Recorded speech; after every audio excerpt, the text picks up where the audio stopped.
Welcome. कालच्या लेक्चरमध्ये आपण SN1 SN2 रिॲक्शन मेकॅनिझम बघितली होती. त्यानंतर आपण अल्किल हलाइड आणि अरिल हलाइड याच्यामधला डिफरन्स पण बघितलेला होता, बरोबर आहे. त्यानंतर आपण काय बघितलं होतं तर preparation of alkyl halide, preparation of aryl halide आपण काल बघितलेलं होतं. आता आजच्या लेक्चरमध्ये जे पॉईंट्स आपण कव्हर करणार आहोत त्यातला पहिला पॉईंट आहे reactions of aryl halide. Okay, aryl halide हे इलेक्ट्रोफिलिक सबस्टिट्यूशन रिॲक्शन्स देतात. तर ते कुठल्या इलेक्ट्रोफिलिक सबस्टिट्यूशन रिॲक्शन्स देतात हे आपण आजच्या लेक्चरमध्ये पहिला पॉईंट बघणार आहोत. दुसरा पॉईंट, अरिल हलाइडच्या कुठल्या नेम रिॲक्शन्स आहेत, जसं वुड्स फिटिक रिॲक्शन किंवा फिटिक रिॲक्शन. तर या दोन्ही रिॲक्शन आपण आजच्या लेक्चरमध्ये बघणार आहोत. हा पार्ट झाला की आपला अरिल हलाइडचा पार्ट पूर्ण होणार आहे. आता मी जसं तुम्हाला कालच्या लेक्चरमध्ये सांगितलं होतं की काही पार्ट आहे जो MCQच्या पॉईंट ऑफ व्ह्यूनी तुम्हाला लक्षात ठेवणं गरजेचं आहे. तर तो पार्ट जो आहे तो आज मी कवर करणार आहे. तर त्यामध्ये पहिला आहे physical properties of alkyl halide.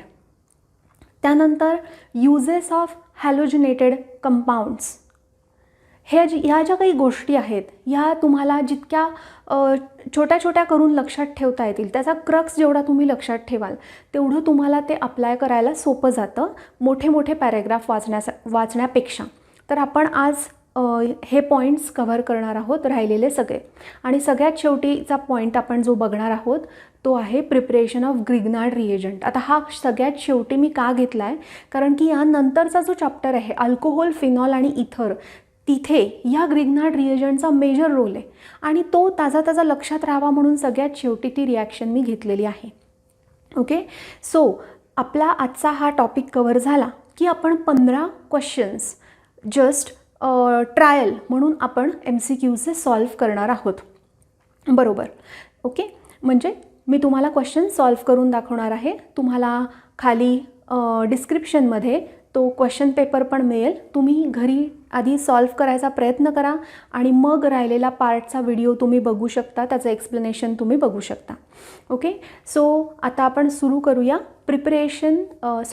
Reactions of aryl halide. Okay, तर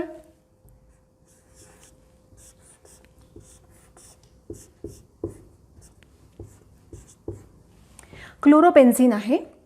आता क्लोरोबेन्झीन हा कुठली रिॲक्शन दाखवेल, तर क्लोरोबेन्झीन हा इलेक्ट्रोफिलिक सबस्टिट्यूशन दाखवेल. न्यूक्लिओफिलिक सबस्टिट्यूशन रिॲक्शन कधी दाखवतो, कोणत्या कंडिशनला दाखवतो, त्यावर कुठले ग्रुप असला तर काय इफेक्ट होतो, हे सगळं आपण कालच्या लेक्चरला बघितलेलं आहे. आत्ता आपण ज्या रिॲक्शन्स बघणार आहोत त्या सगळ्या आहेत इलेक्ट्रोफिलिक सबस्टिट्यूशन रिॲक्शन. तर आपण पहिली रिॲक्शन जी बघणार आहोत ती आहे हॅलोजिनेशन. ओके, सो हॅलोजिनेशन रिॲक्शन बघताना आपण क्लोरीनला इन प्रेझेन्स ऑफ अनहायड्रस FeCl3 बरोबर ही रिॲक्शन करणार आहोत. आपल्याला जो काही प्रॉडक्ट मिळणार आहे तो मिळणार आहे एकदा क्लोरीन हा ऑर्थो पोझिशनवर आणि एकदा क्लोरीन हा पॅरा पोझिशनवर. आता ऑर्थो आणि पॅरालाच मिळायचं कारण काय आहे, तर क्लोरीनवरती लोन पेअर असते. बरं, त्यापेक्षा मी तुम्हाला शॉर्टमध्ये मी एक स्ट्रक्चर काढून दाखवते, रेझोनन्स स्ट्रक्चर काढून दाखवते, म्हणजे तुम्हाला लक्षात ठेवायला सोपं जाईल की ऑर्थो आणि पॅरालाच फक्त इलेक्ट्रोफिलिक सबस्टिट्यूशन का होतं, जेव्हा बेन्झीन रिंगवर असा ग्रुप असतो ज्याच्यावर लोन पेअर आहे. मग इथं क्लोरीन असला तरी सेम रूल, OH असला तरी सेम रूल, OCH3 असला तरी सेम रूल, कारण या सगळ्यांवरती लोन पेअर असणार आहे. सो इथे ह्या लोन पेअर्स आहेत. ही लोन पेअर आपण जर का रेझोनन्स स्ट्रक्चर ड्रॉ केले तर आपल्याला काय लक्षात येतं आहे की पहिल्यांदा जो मायनस चार्ज क्रिएट झाला तो चार्ज क्रिएट झाला आहे ऑर्थो पोझिशनवर. ओके, आणि आता क्लोरीनवरती आला आहे प्लस चार्ज, कारण त्याच्याकडे असणाऱ्या इलेक्ट्रॉन्सपैकी एक इलेक्ट्रॉन पेअर त्यांनी देऊन टाकलेली आहे. सो मायनस चार्ज ऑर्थोवर. आता पुढचं जे रेझोनन्स स्ट्रक्चर मी ड्रॉ करते आहे, या रेझोनन्स स्ट्रक्चरमध्ये जो मायनस चार्ज आला आहे तो मायनस चार्ज आता आला आहे पॅरा पोझिशनवर. बाकी स्ट्रक्चर सेम. त्यानंतर परत हा जेव्हा चार्ज पुढे ट्रॅव्हल करेल, इलेक्ट्रॉन पुढे ट्रॅव्हल करतील, तेव्हा आपल्याला जे काही मिळतं तेव्हा ऑर्थोवर परत मायनस चार्ज. आता ऑर्थोवर जो मायनस चार्ज आलेला आहे तो परत क्लोरीनवरती जाणार as a lone pair.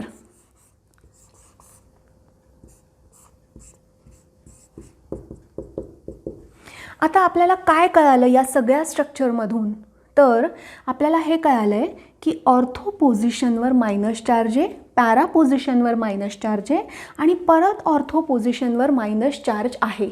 Okay, so ortho para ortho minus charge आहे म्हणजे या पोझिशन्सवर जास्त इलेक्ट्रॉन्स आहेत as compared to meta position. Electrophilic substitution म्हणजे काय, तर इलेक्ट्रोफाईल एक जनरेट होणार आहे ज्याच्यावरती पॉझिटिव्ह चार्ज असणार आहे. फॉर एक्झाम्पल, जेव्हा मला क्लोरिनेशन करायचं आहे तेव्हा जो काही इलेक्ट्रोफाईल जनरेट होतो तो होतो Cl+. मग आता प्लसवर अटॅक करण्यासाठी अशी पोझिशन अटॅक करणार ना ज्याच्याकडे इलेक्ट्रॉन आहेत. सो ऑर्थोवर इलेक्ट्रॉन आहेत, सो ऑर्थो प्लसवरती अटॅक करेल. पॅरावर इलेक्ट्रॉन आहे, सो पॅरा प्लसवर अटॅक करेल. सो तुम्हाला सबस्टिट्यूशन जे येणार आहे ते येणार आहे एकदा ऑर्थो पोझिशनवर आणि एकदा पॅरा पोझिशनवर. म्हणून नेहमीसाठी लक्षात ठेवा, जेव्हा बेन्झीन रिंगवरती असा कुठलाही ग्रुप असतो ज्याच्यावर लोन पेअर असतात आणि त्या लोन पेअर बेन्झीन रिंगशी कॉन्ज्युगेशनमध्ये असतात, तेव्हा बेन्झीन रिंगच्या ऑर्थो आणि पॅरा पोझिशन ह्या इलेक्ट्रॉन रिच होतात.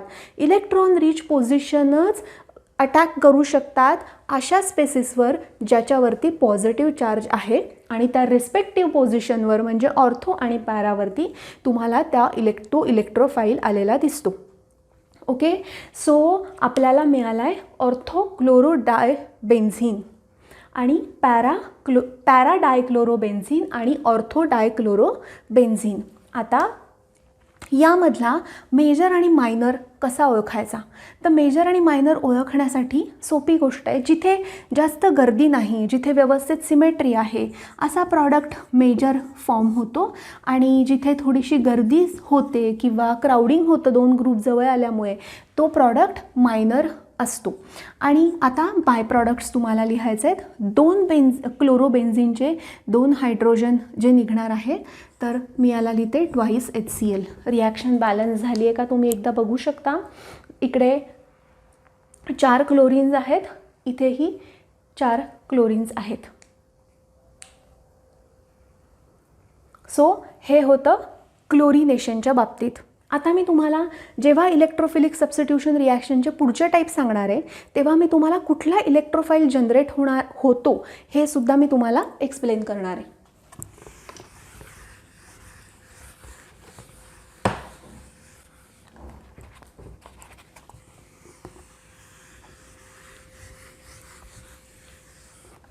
पुढची जी आपण रिॲक्शन बघणार आहोत ती आहे कॉन्सन्ट्रेटेड HNO3 कॉन्सन्ट्रेटेड H2SO4च्या प्रेझेन्समध्ये हीटिंग. आता काय होणार आहे तर इथला हायड्रोजन आणि हा OH निघून जाणार आणि एकदा ऑर्थोवर आणि एकदा पॅरावर NO2 हा इलेक्ट्रोफाईल येणार, कारण या रिॲक्शनमध्ये NO2+ हा इलेक्ट्रोफाईल जनरेट होतो. सो एकदा नायट्रो कुठे आला आहे तर ऑर्थो पोझिशनला आणि त्याचं कारण माहितीच आहे की जनरेट होतो NO2+. इलेक्ट्रॉन आहेत ऑर्थो आणि पॅरा पोझिशनवर. सो एकदा ऑर्थो आणि एकदा पॅरा, एकदा ऑर्थो आणि एकदा पॅरा. आणि नेहमीप्रमाणे पॅरा हा मेजर, ऑर्थो हा मायनर आणि plus by product. Next reaction आहे सल्फोनेशन. नेक्स्ट रिॲक्शन आहे sulphonation. Sulphonation reaction with concentrated H2SO4. आता H2SO4ला आपण कसं लिहितात HOSO3H. HOSO3H लक्षात येण्यासाठी की SO3H जॉईन होणार आहे एकदा ऑर्थोला आणि एकदा पॅराला. इथे फ्युमिंग H2SO4 वापरलं जातं.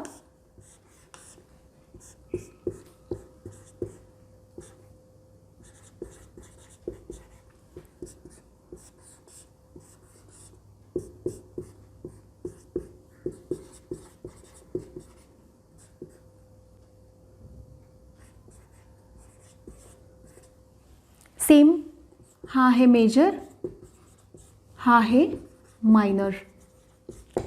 तर हे झालं सल्फोनेशन. त्यानंतर पुढची जी रिॲक्शन आहे ती रिॲक्शन आहे अल्कायलेशन. आता अल्कायलेशन कशाने करतात, तर अल्कायलेशन करतात मिथाइल क्लोराईडनी in presence of anhydrous AlCl3. आता मी फक्त तुम्हाला या रिॲक्शनची एकदा मेकॅनिझम दाखवते. आता काय होतं, पहिल्यांदा रिएजंट कॅटलिस्ट बरोबर रिॲक्ट होतो. CH3Cl प्लस AlCl3 आपल्याला मिळतं CH3 plus plus AlCl4 minus. Okay. आता बेन्झिन रिंग किंवा हा जो क्लोरोबेन्झिन आहे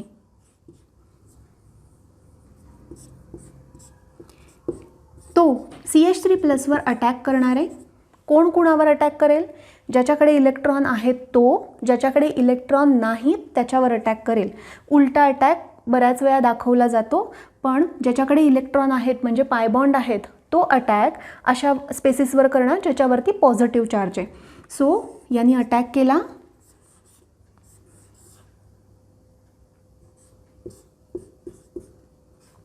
इथे आहे CH3, इथे आहे एक हायड्रोजन.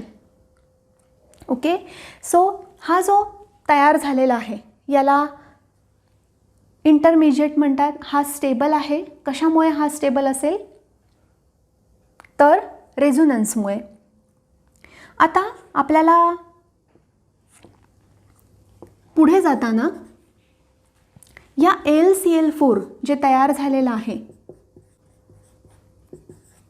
त्याचा उपयोग करायचा आहे.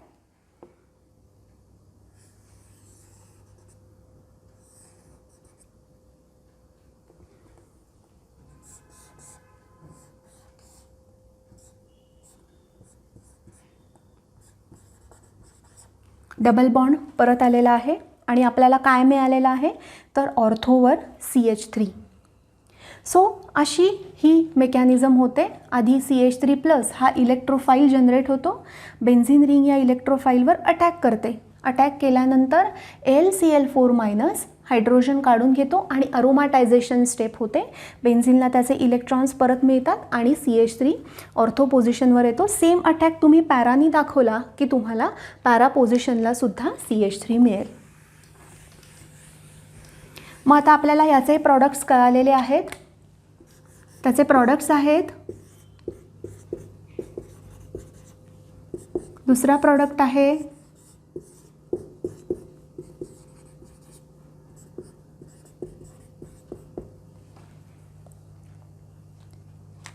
आता पुढची जी रिॲक्शन आपण बघणार आहोत ती रिॲक्शन आहे असायलेशन. असायलेशनसाठी कुठला रिएजंट वापरतात, तर acetyl chloride in presence of anhydrous AlCl3. लक्षात ठेवा, अनहायड्रस AlCl3चा रोल हा आहे की हा इलेक्ट्रोफाईल जनरेट करतो. अनहायड्रस AlCl3 वापरला नाही तर स्पेसेस विथ पॉझिटिव्ह चार्ज हा जनरेट होणार नाही.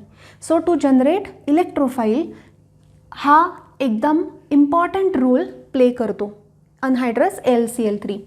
आपल्याला माहिती आहे की हा क्लोरीन निघून जाणार आहे, इथे प्लस चार्ज तयार होणार आहे. So CH3 C double bond O plus हा झाला इलेक्ट्रोफाईल. त्यावर पाय बॉन्ड अटॅक करेल बेन्झिन रिंगचा. एकदा तुम्हाला ऑर्थो पोझिशनला C double bond O CH3 मिळेल आणि एकदा तुम्हाला पॅरा पोझिशनला C डबल बॉन्ड O आणि CH3 मिळेल.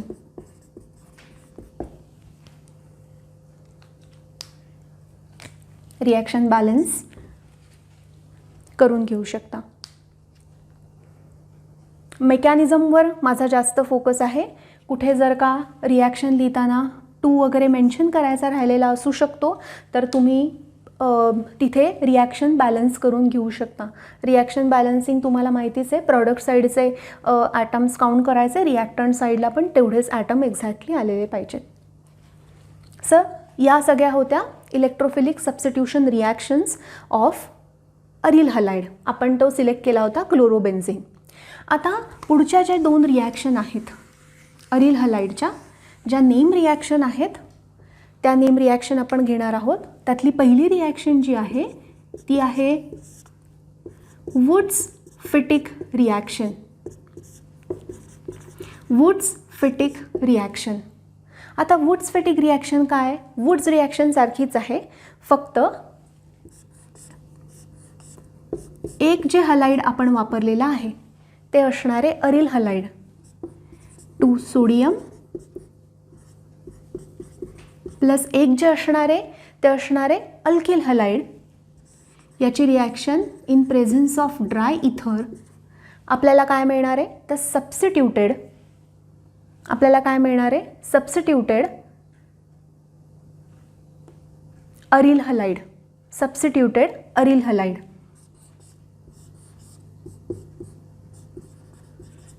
Substituted benzene. Substituted aromatic compound.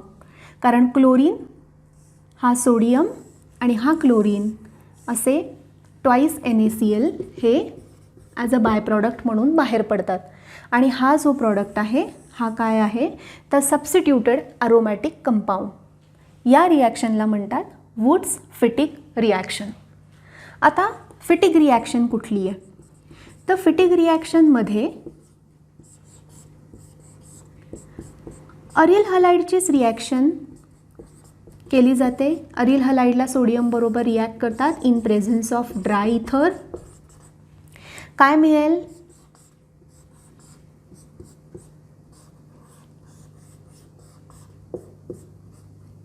बायफिनिल.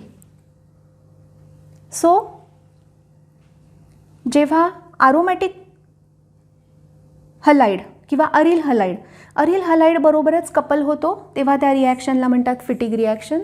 आणि अरिल हलाइड जेव्हा अल्किल हलाइड बरोबर कपल होतो तेव्हा आपल्याला मिळतं सबस्टिट्यूटेड अरोमॅटिक कंपाऊंड किंवा सबस्टिट्यूटेड बेन्झीन.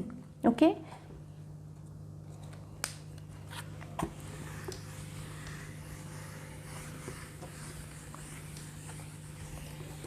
सो आता आपल्या रिॲक्शन्स ऑफ अरिल हलाइड या इथे कंप्लीट झालेल्या आहेत. आता आपण जो पुढचा पार्ट बघणार आहोत तो आहे physical properties of alkyl halide. जो मी म्हणलं होतं की जो शेवटच्या क्षणी रिवाईज करायचा पार्ट आहे तो पार्ट मी आत्ता घेते आहे. तो आहे फिजिकल प्रॉपर्टीज.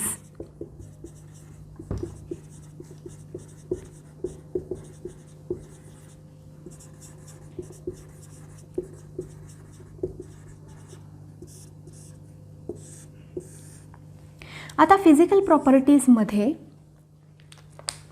आपण कुठले कुठले पॉईंट्स बघतो? तर आपण पहिल्यांदा बघतो की बॉन्ड एन्थॅल्पी कशी आहे. जर आपण कन्सिडर केलं CH3F, CH3Cl, CH3Br, CH3I, तर आपण काय काय कोणते कोणते चेक करणार आहोत पॅरामीटर्स? तर बॉन्ड एन्थॅल्पी कशी असेल. ओके. त्यानंतर आपण काय चेक करणार आहोत? तर बॉइलिंग पॉईंट कसा असेल.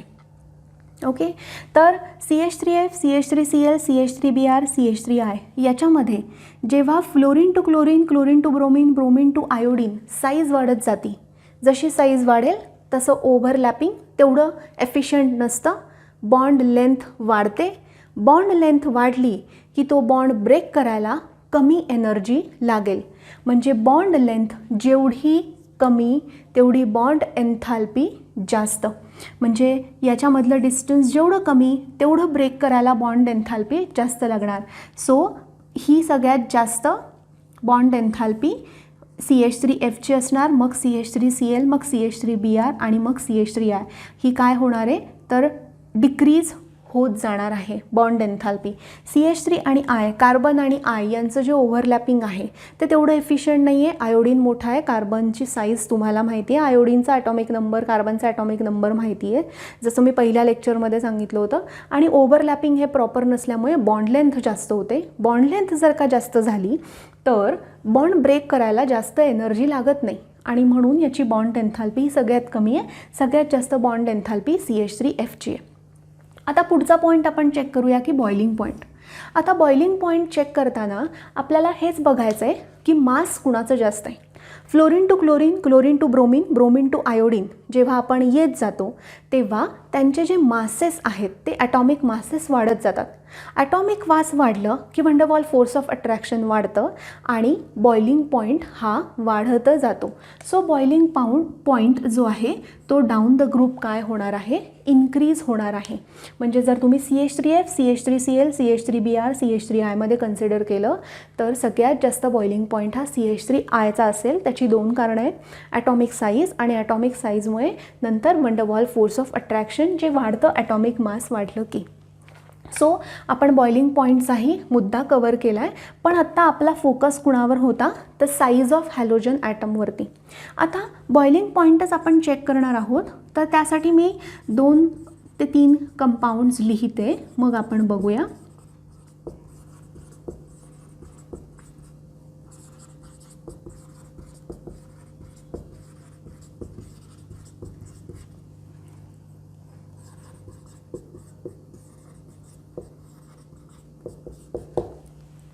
आता काय होतं तर हे इथाइल क्लोराईड आहे, हे ब्युटाइल क्लोराईड आहे, हे जे आहे ते पेंटिल क्लोराईड आहे, हा टर्शरी ब्युटिल क्लोराईड आहे. तर इथे सगळीकडे क्लोरीन आहे. मग आता बॉइलिंग पॉईंट कसा ओळखायचा तर जेव्हा स्ट्रेट चेन असते आणि कार्बन वाढत जातो, जसं कार्बन वाढणार आहे तसा बॉइलिंग पॉईंट वाढणारच आहे, कारण मास वाढत जाणार आहे. पण जेव्हा स्ट्रेट चेनमध्ये वाढत जातं, कार्बनची संख्या स्ट्रेट चेनमधली वाढत जाते, तसं बॉइलिंग पॉईंट हा वाढत जातो. पण जर का ब्रांचिंगमधले कार्बन वाढले तर बॉइलिंग पॉईंट हा कमी होतो. का कमी होतो? कारण मॉलिक्यूल छोटा होतो. मॉलिक्यूल छोटा झाला की त्याला बॉईल करायला, म्हणजे हीट दिली की त्याला ट्रान्सफर व्हायला फार वेळ लागत नाही, तुम्हाला जास्त हीट वाढवावी लागत नाही, थोड्याशा हीटमध्ये तो कंपाऊंड बॉईल व्हायला लागतो. सो जेव्हा ब्रांचिंग वाढतं तेव्हा बॉइलिंग पॉईंट हा कमी होतो. सो लक्षात ठेवायचं नेहमी की कार्बन ॲटम वाढला की बॉइलिंग पॉईंट वाढणारच आहे. जशी चेन लेंथ वाढत जाईल, स्ट्रेट चेन लेंथ वाढत जाईल, तसा बॉइलिंग पॉईंट वाढणार आहे आणि ब्रांचिंगमुळे बॉइलिंग पॉईंट हा डिक्रीज होतो. हे तुम्ही कुठल्याही एक्झाम्पलला अप्लाय करू शकतात. जेव्हा MCQमध्ये क्वेश्चन देतात की कुठला बॉइलिंग पॉईंट सगळ्यात जास्त असणार आहे, तेव्हा हेच सगळे पॅरामीटर्स चेक करायचे. आधी बघायचे की दिलेल्या 4ही MCQमध्ये सेमच हॅलोजन दिलेला आहे का. जर सेम हॅलोजन दिलेला असेल तर मग कार्बनची चेन लेंथ चेक करायची. जर कार्बनची चेन लेंथ चेक करून तुम्हाला आन्सर मिळालं नाही तर मग पूर्ण स्ट्रक्चर ड्रॉ करा. बघा कुठे स्ट्रेट चेन आहे, कुठे ब्रांच आहे. ब्रांचिंगचा बॉइलिंग पॉईंट कमी, स्ट्रेट चेन असेल तर त्याचा बॉइलिंग पॉईंट जास्त. आणि जर तुम्हाला MCQमध्ये वेगवेगळे हॅलोजन दिले असतील तर तुमच्यासमोर तर पिक्चर क्लिअर होतं. ज्याचा ॲटॉमिक मास जास्त त्या अल्किल हलाइडचा बॉइलिंग पॉईंट जास्त असणार आहे. ओके. सो ह्या आत्ता आपण जे काही बघितले आहेत त्या आहेत फिजिकल प्रॉपर्टी. फिजिकल प्रॉपर्टीमध्ये अजून एक पॉईंट असतो, तो म्हणजे असतो सोल्युबिलिटी.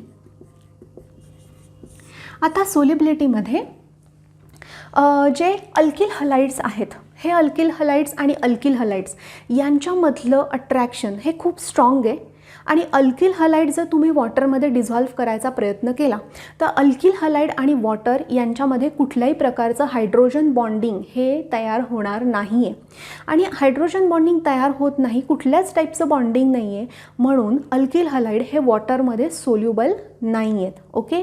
सो हे कशामध्ये सोल्युबल आहेत तर नॉनपोलर सॉल्वंट्समध्ये हे जे काही अल्किल हलाइड्स आहेत हे सोल्युबल आहेत. आता आपण जर का अरिल हलाइडच्या बाबतीमध्ये बोललो तर अरिल हलाइडमध्ये काय आहे, बेन्झीन रिंग आहे. सो हे जे काही सगळे अरिल हलाइड्स आहेत हे कशामध्ये सोल्युबल असणार आहेत, ऑर्गॅनिक सॉल्वंट्समध्ये सोल्युबल असणार आहे. वॉटरमध्ये ते अजिबातच सोल्युबल होणार नाहीत. त्यानंतर अरिल हलाइड्सचाच आपल्याला जर का मेल्टिंग पॉईंट हा जर का पॉईंट बघायचा असेल तर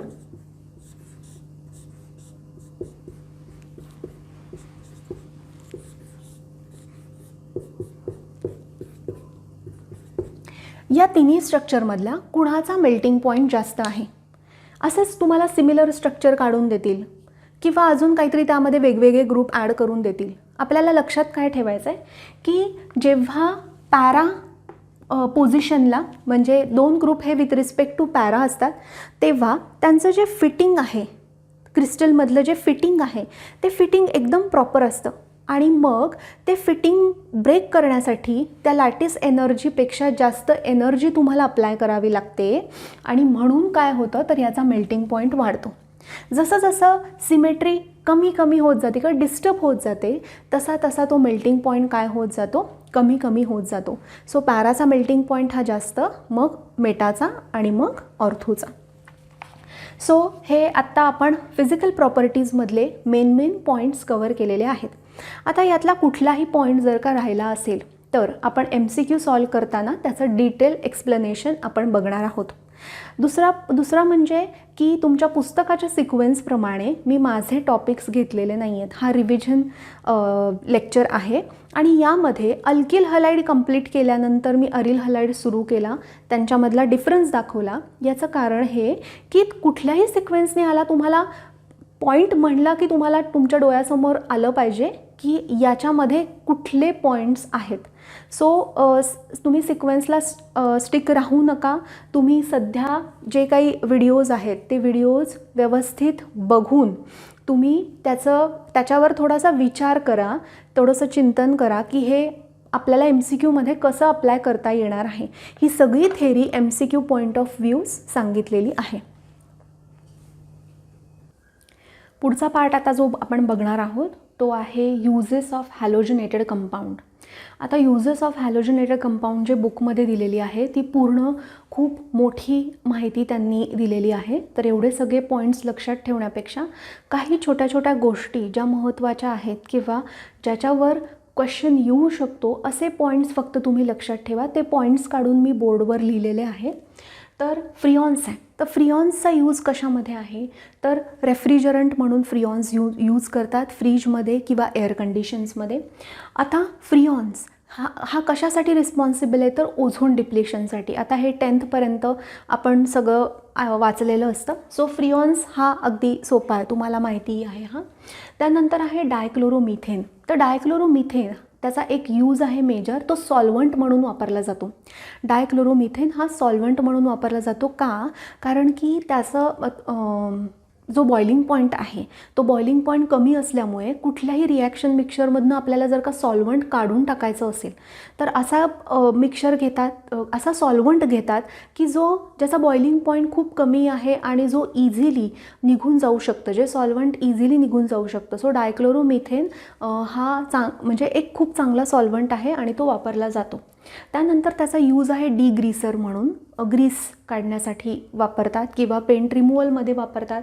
आणि कुठल्याही हॅलोजनेटेड कंपाऊंडमुळे त्याचं जर का जास्त एक्सपोजर झालं तर एक डिझीनेस किंवा एक अनइझीनेस येतो, तो तुम्ही कॉमन बोर्ड्समध्ये सुद्धा तो पॉईंट सगळीकडे ॲड करू शकता. डिझीनेस, फटीग, नॉशिया. त्यानंतर आहे क्लोरोफॉर्म. क्लोरोफॉर्म पण सॉल्व्हंट म्हणून वापरला जातो. क्लोरोफॉर्मचा यूज बऱ्याचशा रिॲक्शनमध्ये रिएजंट म्हणून सुद्धा केला जातो. त्याचीच एक रिॲक्शन आपल्याला अल्कोहोल फिनॉल इथर्समध्ये बघायची आहे. तर CCl2 डायक्लोरोकार्बिन, कार्बनवरती मी 2 डॉट दिलेत, त्याला कार्बिन म्हणतात. तर डायक्लोरोकार्बिन, तर हा जो डायक्लोरोकार्बिन आहे हा कशापासून तयार करतात तर क्लोरोफॉर्मपासून तयार करतात. आणि प्रिपरेशन ऑफ फ्रिऑन्समध्ये सुद्धा क्लोरोफॉर्म वापरला जातो.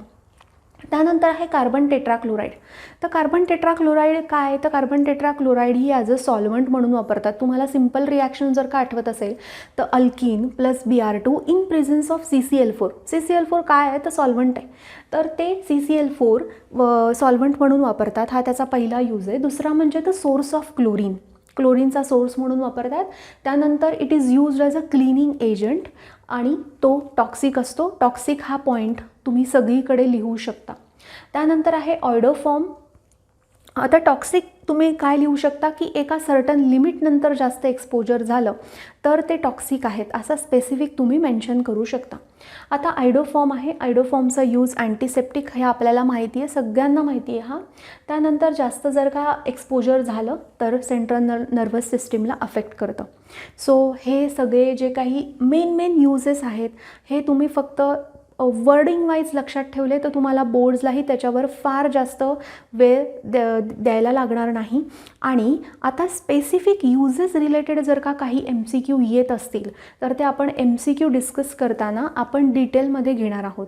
म्हणजे फॉर एक्झाम्पल असा एखादा MCQ येतो की क्लोरोफॉर्म कशाबरोबर रिॲक्ट केला की टियर गॅस तयार होतो. तर मग हा जो क्वेश्चन आहे हा युजेसवरच आहे. मग आपण तो डिटेलमध्ये MCQ सॉल्व्ह करताना डिस्कस करणार आहोत. तर आत्ता आपण युजेस हा पॉईंटसुद्धा कवर केला.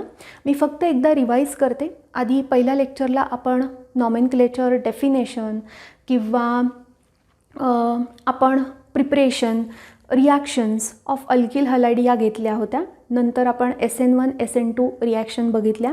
त्यानंतर आपण अल्किल हलाइड अरिल हलाइडमधला बेसिक डिफरन्स जो आहे तो बेसिक डिफरन्स आपण समजून घेतला. अल्किल हलाइड ज्या रिॲक्शन दाखवतो तो अरिल हलाइड का दाखवत नाही हे आपण बघितलं.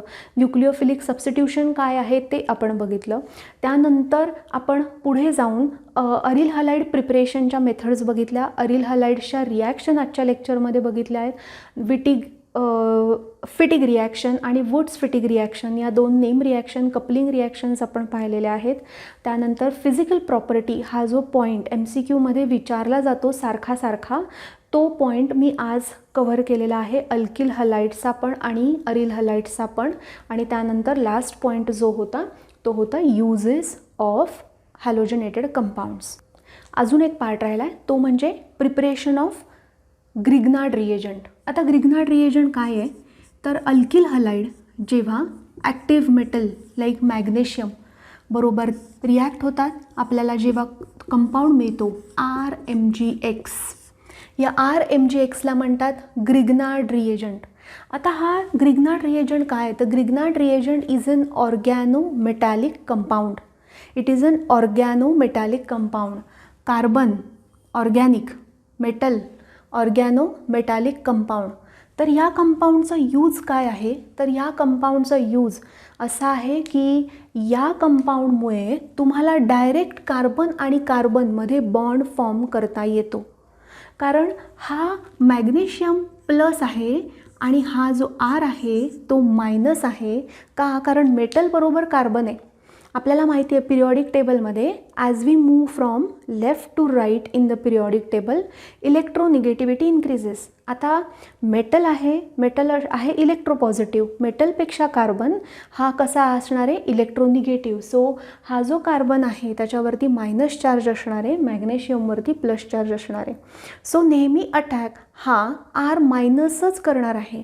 आणि याचा यूज काय आहे तर कार्बन कार्बन नवीन बॉन्ड फॉर्म करण्यासाठी ऑर्गॅनोमेटॅलिक कंपाऊंड वापरला जातो. म्हणजे या ऑर्गॅनिक मेटॅलिक कंपाऊंडचा तुम्ही अटॅक अल्डिहाइडवर करू शकता, कीटोनवर करू शकता. का कारण की या ऑर्गॅनोमेटॅलिक कंपाऊंडचा जर तुम्ही अटॅक अल्डिहाइडवर जर का केला तर तुम्हाला अल्कोहोल मिळतं. म्हणजे नवीन कार्बन कार्बन बॉन्ड तयार करण्याची क्षमता ह्या ग्रिग्नार्ड रिएजंटमध्ये आहे ज्याला आपण ऑर्गॅनोमेटॅलिक कंपाऊंड म्हणतो. आता जर का ह्या ऑर्गॅनोमेटॅलिक कंपाऊंडमध्ये जर का मी H2O ॲड केलं तर काय होईल. ही रिॲक्शन ड्राय इथरमध्ये होते. जर मी H2O ॲड केलं तर हा आहे R मायनस आणि हायड्रोजन आहे प्लस. सो मायनस हा प्लसवर अटॅक करेल आणि आपल्याला मिळेल RH. म्हणजे काय मिळेल अल्केन. आणि प्लस हा जो Mg आहे त्याला एक OH आणि एक हॅलोजन कारण त्याची वॅलन्सी आहे 2 जी सॅटिस्फाय होती आहे. सो आपल्याला अल्केन जरी मिळवायचं असेल तरी आपण ग्रिग्नार्ड रिएजंटचा उपयोग करू शकतो. याचं नाव असं येईल समजा इथे इथाईल असेल तर इथाईल मॅग्नेशियम आणि इथे जर ब्रोमीन असेल तर ब्रोमाइड. ओके. सो आता आपण MCQs सॉल्व्ह करायला सुरुवात करूया लगेचच. MCQची लिंक तुम्हाला डिस्क्रिप्शन बॉक्समध्ये मिळणार आहे. आणि माझ्याकडे MCQची PDF आहे जी मी मोबाईलमधून एक एक क्वेश्चन तुम्हाला काय करून दाखवणार आहे, वाचून दाखवणार आहे आणि आपण ते सॉल्व्ह करणार आहोत.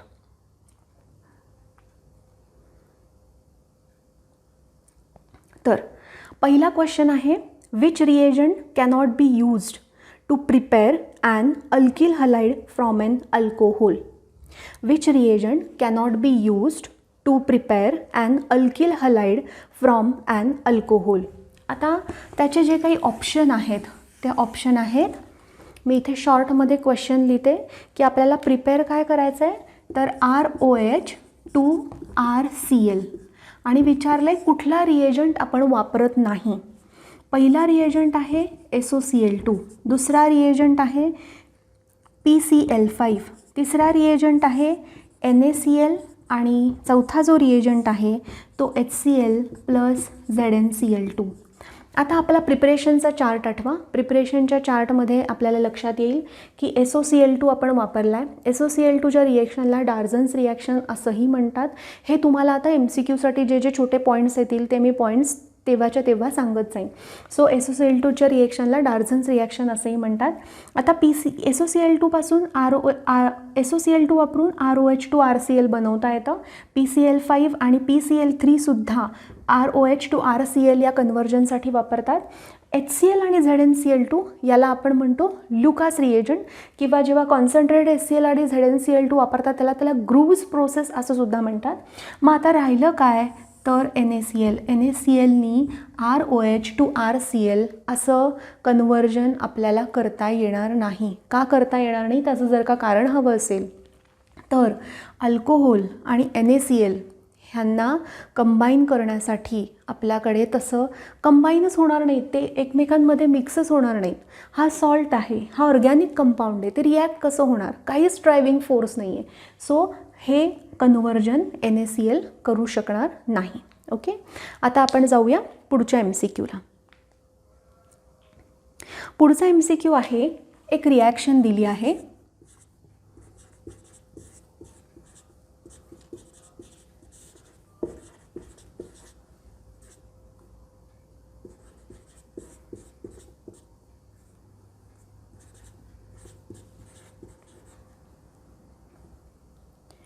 तर ऑप्शन्स आहेत, ही रिॲक्शन कुठली आहे, तर फ्री रॅडिकल रिॲक्शन आहे का डिस्प्लेसमेंट रिॲक्शन आहे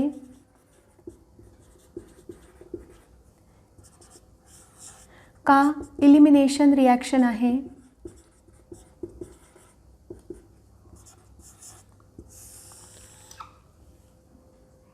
का सबस्टिट्यूशन रिॲक्शन आहे. तर आपल्याला माहिती आहे ब्रोमीन जाऊन OH आलाय, न्यूक्लिओफिलिक सबस्टिट्यूशन आहे. OH मायनस पण काय आहे, nucleophile. OH minus ion is a stronger nucleophile than bromine. आता इथे नुसत्या वॉटरनी ही रिॲक्शन जाते का, तर हा जो तुमचा कंपाऊंड आहे, स्टार्टिंग मटेरियल आहे, हे स्टार्टिंग मटेरियलकडे तुम्ही बघितलं तर हा आहे टर्शरी हलाइड. आणि जेव्हा टर्शरी हलाइड असतो तेव्हा टर्शरी हलाइड हा पहिल्यांदा हॅलोजन काढून टाकतो, कार्बोकॅटायन फॉर्म करतो. आणि कार्बोकॅटायन फॉर्म केल्यामुळे जरी तुमच्या न्यूक्लिओफाईलची स्ट्रेंथ कमी असेल तरीसुद्धा तुम्हाला डिझायर्ड प्रॉडक्ट मिळू शकतो. सो ही रिॲक्शन कुठली आहे, सबस्टिट्यूशन. इलिमिनेशन असतं तर तुम्हाला डबल बॉन्ड वगैरे मिळाला असता. डिस्प्लेसमेंट रिॲक्शन आहे का, काही डिस्प्लेस होत आहे का, नाही. फ्री रॅडिकल रिॲक्शन तर ही अजिबात नाही आहे. आता पुढचा क्वेश्चन घेऊया. The following reaction is known as Following reaction is known as C2H5OH plus SOCl2. He reaction in presence of pyridine केली, तुम्हाला मिळालं आहे C2H5Cl प्लस SO2 आणि प्लस HCl. ओके, सो या रिॲक्शनचं नाव काय आहे असा क्वेश्चन आहे. Following reaction is known as Darzens procedure, Kharasch effect, Williamson synthesis, Hunsdiecker synthesis reaction. तर खराश इफेक्ट आपल्याला माहिती आहे. खराश इफेक्ट काय आहे, तर खराश इफेक्ट अँटी मार्कॉनिकॉप्स रूल, त्यालाच खराश इफेक्ट म्हणतात. विलियमसन्स मेथड तुम्हाला माहिती आहे, अल्किल हलाइडपासून इथर तयार करण्याच्या मेथडला विलियमसन सिंथेसिस म्हणतात. त्यानंतर हुन्स डिकर सिंथेसिस रिॲक्शन जी आहे ती रिॲक्शन अल्कोहोल टू क्लोराईड या प्रकारची रिॲक्शन नाही आहे. आता तुम्हाला ही सिलेबसमध्ये दिलेली नाही आहे रिॲक्शन. डार्झन्स प्रोसिजर जी आहे, डार्झन्स प्रोसिजर म्हणजेच conversion of OH to Cl with the help of thionyl chloride. आता इथे मध्ये जो पिरिडीन वापरला आहे, तर पिरिडीनचा उपयोग काय आहे, तर हे जे HCl तयार होतं, हे HCl काय आहे, तर ॲसिडिक आहे. तर ते ॲसिडिक HCl क्वेंच करायला, त्याची ॲक्टिव्हिटी बंद करण्यासाठी हा पिरिडीन वापरला जातो. तेवढ्यासाठी पिरिडीन हा इथे लिहिलेला आहे आणि पिरिडीनचा मेजर रोलसुद्धा आहे. सो हा झाला आपला थर्ड क्वेश्चन. नेक्स्ट क्वेश्चन आहे reaction of aqueous sodium hydroxide. मी बोर्ड क्लीन करते म्हणजे पुढचे क्वेश्चन्स मला लिहिता येतील.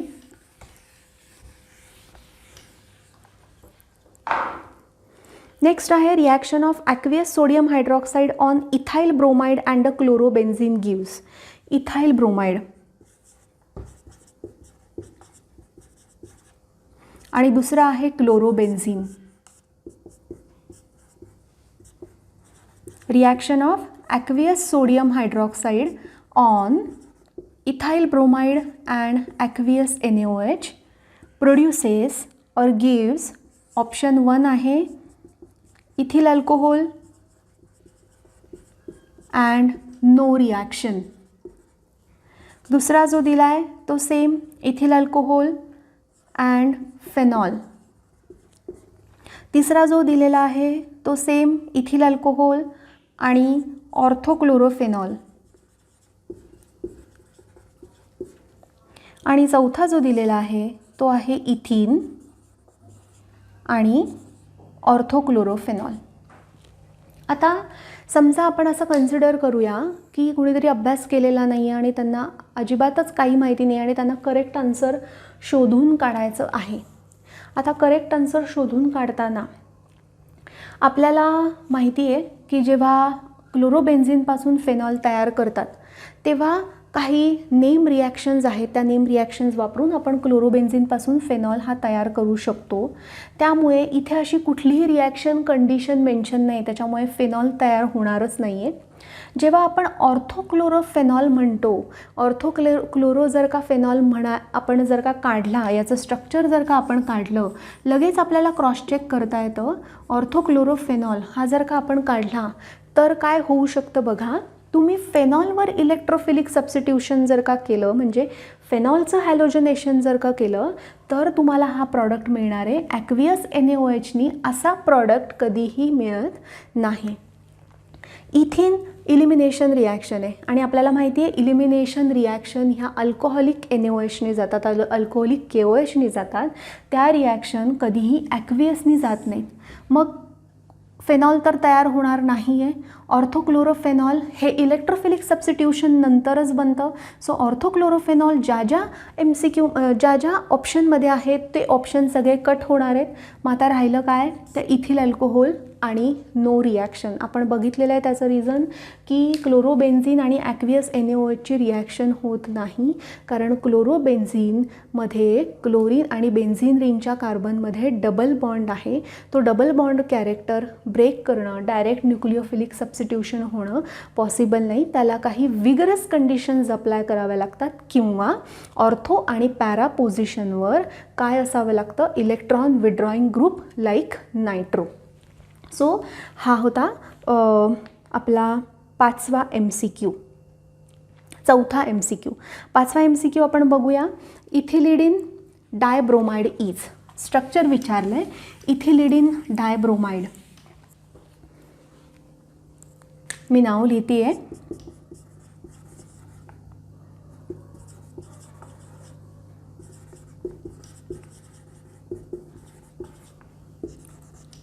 इथिलिडिन डायब्रोमाइड. आता जेव्हा DENE शेवटी असतं तेव्हा लक्षात ठेवायचं की हा जेमिनल डायहलाइड आहे. जेमिनल डायहलाइड लिहिताना शेवटी DENE नी एंड करतात. इथिलिडिन डायब्रोमाइड. मग आता बाकी MCQज म्हणजे ऑप्शन्स तुम्ही पाहिले नाही तरी तुम्हाला लक्षात येऊन जाईल, तरी मी ऑप्शन्स लिहिते. का, कारण आपल्याला दिलेल्या ऑप्शनमधून सिलेक्ट करायचं आहे. आपल्याला तेवढा वेळसुद्धा वाया घालवायचा नाही आहे.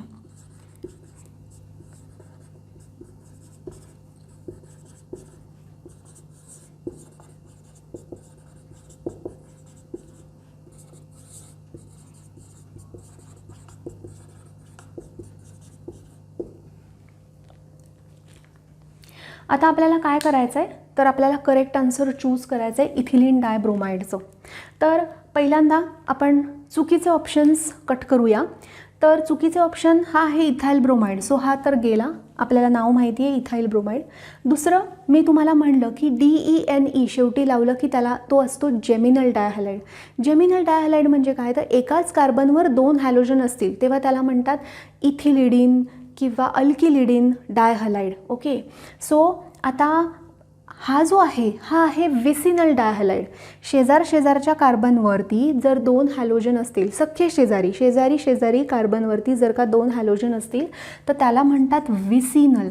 सो विसिनल डायहॅलाइडचं लिहिण्याची पद्धत इथिलिडीन किंवा अल्किलिडीन अशी नाही आहे, सो हा पण ऑप्शन कट झाला.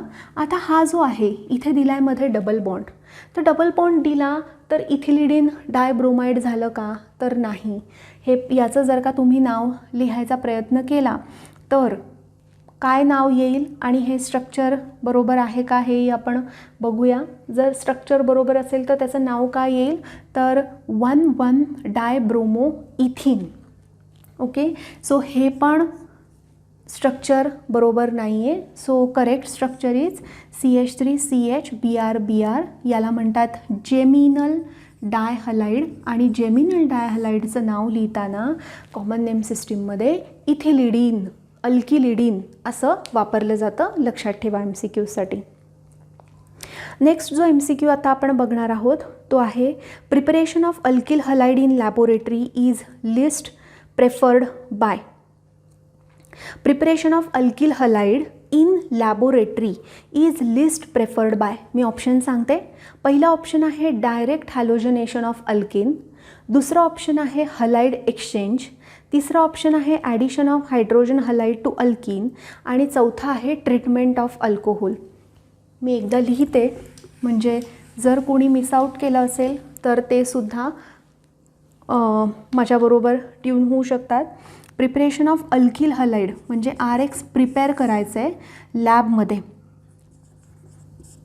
तर कुठली मेथड आपण वापरू शकणार नाही, तर पहिली आहे डायरेक्ट हॅलोजनेशन. डायरेक्ट हॅलोजनेशन म्हणजे आपल्या लक्षात आलं पाहिजे की methane plus Cl2 in presence of dark आपल्याला जे काही प्रॉडक्ट्स मिळतात ते. नंतर आहे हॅलोजन एक्सचेंज. हॅलोजन एक्सचेंज म्हटलं की आपल्यासमोर 2 रिॲक्शन आल्या पाहिजेत. एक आहे स्वार्ट्झ रिॲक्शन आणि दुसऱ्या रिॲक्शनचं नाव तुम्हाला आठवलंच असेल, ज्याच्यामध्ये आपण आयोडीन प्रिपेअर करतो. त्या रिॲक्शनचं नाव आहे, मला माहिती आहे की तुम्ही व्हिडिओमधून म्हणजे व्हिडिओ बघत असताना उत्तर देत असाल आणि तुम्हाला माहिती आहे हे नाव तुम्ही तुमच्या आन्सरमध्ये लिहायचं आहे, मी सांगणार नाही आहे, हा तुम्ही शोधा जर तुमच्या लक्षात नसेल तर. तिसरं जे दिलेलं आहे ते आहे addition of hydrogen halide to alkene.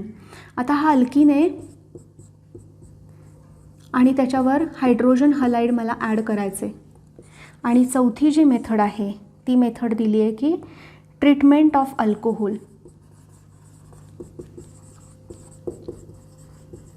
आता यामधली लिस्ट प्रेफर्ड मेथड कुठली आहे, तर लिस्ट प्रेफर्ड मेथड आपण जेव्हा शोधतो जेव्हा आपण कुठलीही मेथड शोधतो तेव्हा आपल्याला हे बघायचं असतं की कुठल्याही रिॲक्शनमध्ये रिॲक्शनचं यील्ड कुठे जास्त मिळू शकतं. यील्ड मिळणं म्हणजे काय, तर प्रॉडक्ट तयार झाल्यानंतर त्याला प्युरिफिकेशनला कमीत कमी वेळ गेला पाहिजे किंवा प्युरिफिकेशनसाठी त्याला खूप जास्त त्याच्यावर खूप जास्त ट्रीटमेंट्स करायला लागू नाही, तर त्या रिॲक्शनचं जे प्रॉडक्ट आहे ते मेजर हातामध्ये येतं.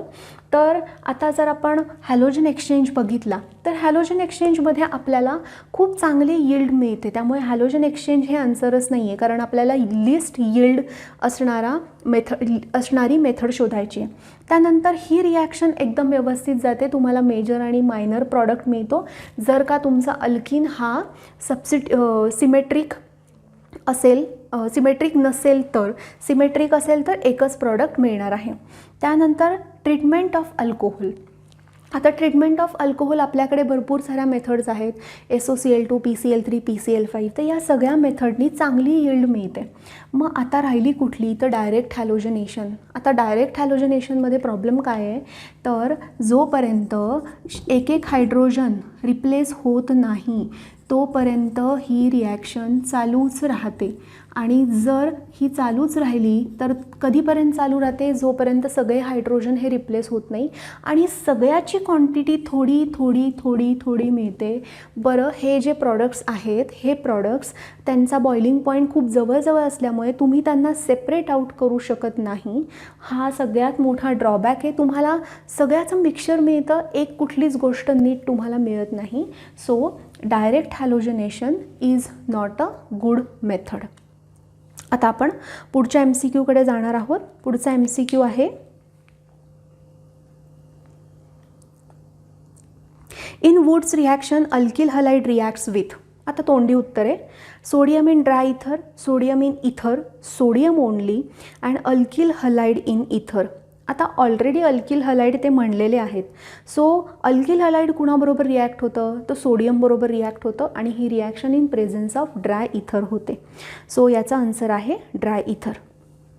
त्यानंतर how many structural isomers are possible for a compound with a molecular formula C3H7 आणि Cl. आता हा मात्र MCQ जो आहे, हा MCQ मी तुम्हाला होमवर्क म्हणून देणार आहे सॉल्व करायला.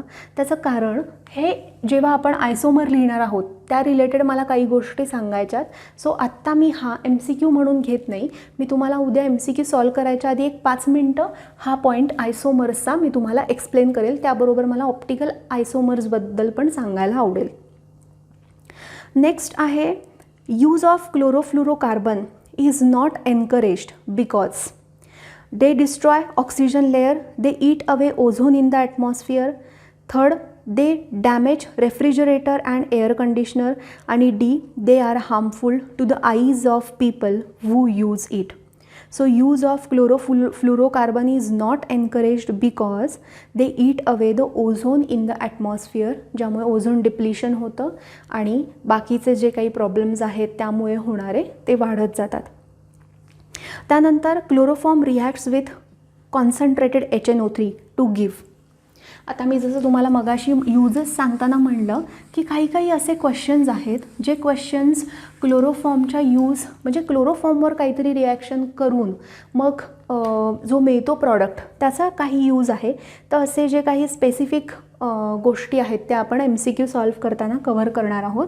तर क्लोरोफॉर्म आहे त्याची रिॲक्शन जेव्हा कॉन्सन्ट्रेटेड HNO3 बरोबर होते तेव्हा काय मिळतं, तर CCl3.NO2 CCl3.NO2.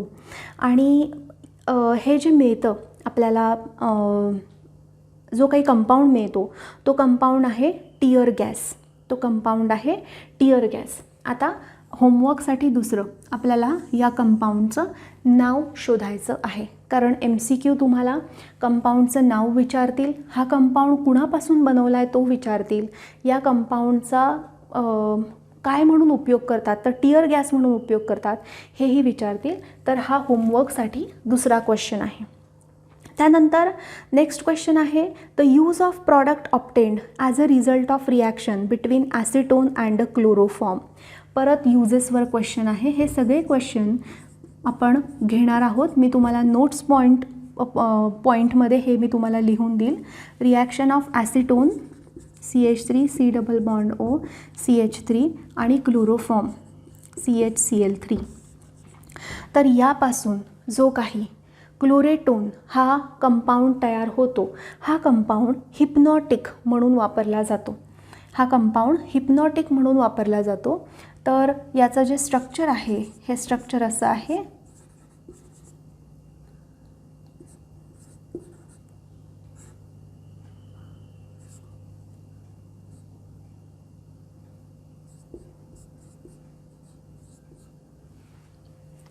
क्लोरेटोन आणि हा हिप्नोटिक म्हणून वापरला जातो. त्यानंतर नेक्स्ट क्वेश्चन आहे, which of this do not form Grignard reagent. आता ग्रिग्नार्ड रिएजंट कोण फॉर्म करू शकणार नाही असं विचारलं आहे. तर ऑप्शन्स आहेत CH3I, दुसरा आहे CH3Br, तिसरा आहे CH3F आणि चौथा आहे CH3Cl. तर ग्रिग्नार्ड रिएजंट कोण फॉर्म करत नाही, तर CH3F हा कंपाऊंड ग्रिग्नार्ड रिएजंट फॉर्म करत नाही. ग्रिग्नार्ड रिएजंट फॉर्म करत नाही कारण आपण क्लोरीन, ब्रोमीन, आयोडीन वाले जे कंपाऊंड्स आहेत ते आपण ग्रिग्नार्ड रिएजंट यूज करण्यासाठी वापरतो. फ्लोराईडचे कंपाऊंड्स आपण ग्रिग्नार्ड रिएजंट तयार करण्यासाठी वापरत नाही. त्यानंतर नेक्स्ट क्वेश्चन आहे on treating a mixture of 2 alkyl halides with the sodium metal in dry इथर 2-मिथिल प्रोपेन वॉज ऑप्टेंड. आता आपल्याला काय करायचं आहे, तर जो क्वेश्चन दिला आहे तो असा आहे की 2 अल्किल हलाइड्स म्हणजे 2 अल्किल हलाइड्स दिलेत आणि त्यांची रिॲक्शन होती आहे सोडियम बरोबर इन प्रेझन्स ऑफ ड्राय इथर. म्हणजे ही रिॲक्शन कुठली आहे आपल्या लगेच लक्षात यायला पाहिजे. ती रिॲक्शन आहे वुड्स रिॲक्शन, ज्यामध्ये काय होतं तर कपलिंग. आता जो प्रॉडक्ट आहे त्याचं स्ट्रक्चर त्यांनी दिलं आहे 2-मिथाइल प्रोपेन. ओके, त्यांनी काय दिलं आहे,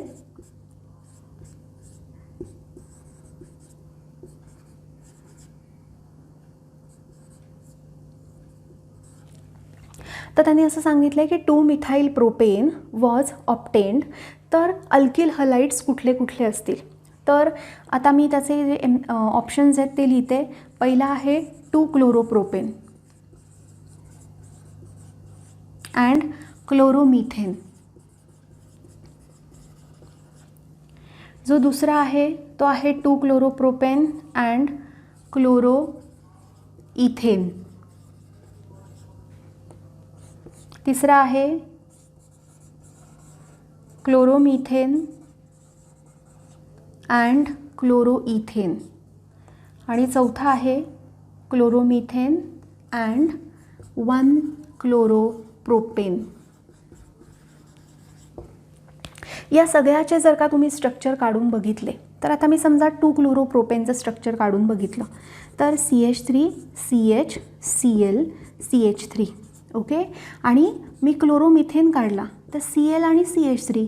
आता आपल्याला माहिती आहे की ह्यांची रिॲक्शन जर 2 टाइम्स सोडियम वापरून ड्राय इथरमध्ये केली तर जिथे क्लोरीन आहे तो क्लोरीनवाला पार्ट सोडियम बरोबर निघून जाणार आहे आणि हा CH3 या CHला कंबाईन होणार आहे. सो आपल्याला आपला प्रॉडक्ट मिळालेला आहे. पहिलाच ऑप्शन हा आपला आन्सर आहे.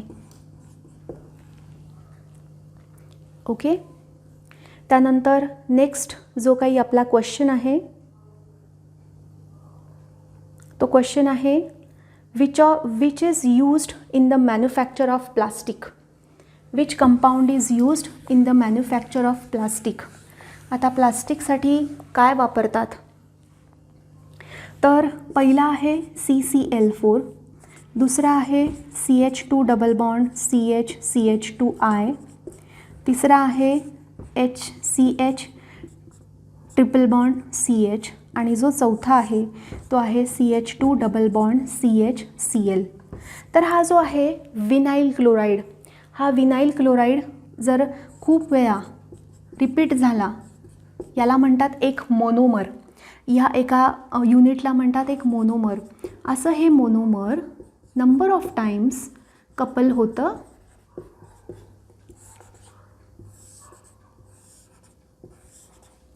आणि आपल्याला जो काही प्रॉडक्ट मिळतो तो असतो CH2 CHCl. आता हा खूप वेळा रिपीट होऊ शकतो. सो मी काय करते आहे, CH2 CHCl या युनिटला मी ब्रॅकेटच्या बाहेर N लिहिते आहे आणि परत CH2 CHCl. तर हे काय आहे, पॉलीविनिल क्लोराईड. पॉली म्हणजे खूप वेळा. हा आहे vinyl group. CH2 double bond CH2 याला म्हणतात vinyl. CH2 double bond CH2 याला म्हणतात विनाइल आणि त्याचा एक हायड्रोजन रिप्लेस केला आणि त्याला क्लोरीन लावला तर हे झालं विनाइल क्लोराईड. ओके, आणि CH3 CH double bond CH2.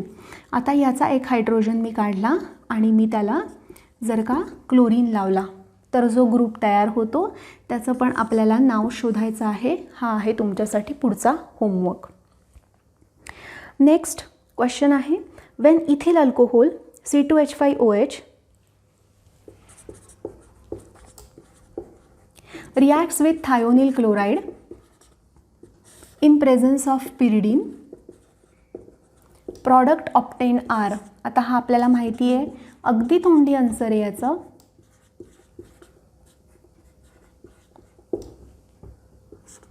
Option 1.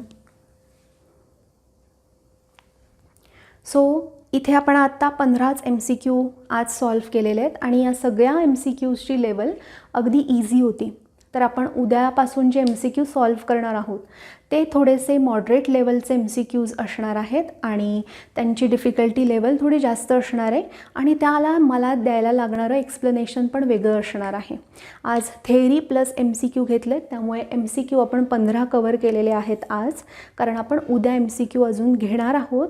आणि जे काही MCQज आहेत ही जी लेवल होती ती इझी टू मॉडरेट अशी लेवल होती. तर जो काही मी तुम्हाला होमवर्क दिलेला आहे त्या होमवर्कवर तुम्ही काम करा आणि अजून आपल्याला मेथड शिकायच्यात. आन्सरपर्यंत कसं पोचायचं त्या मी पुढच्या लेक्चरला पहिल्यांदा एक्सप्लेन करेन. So thank you so much.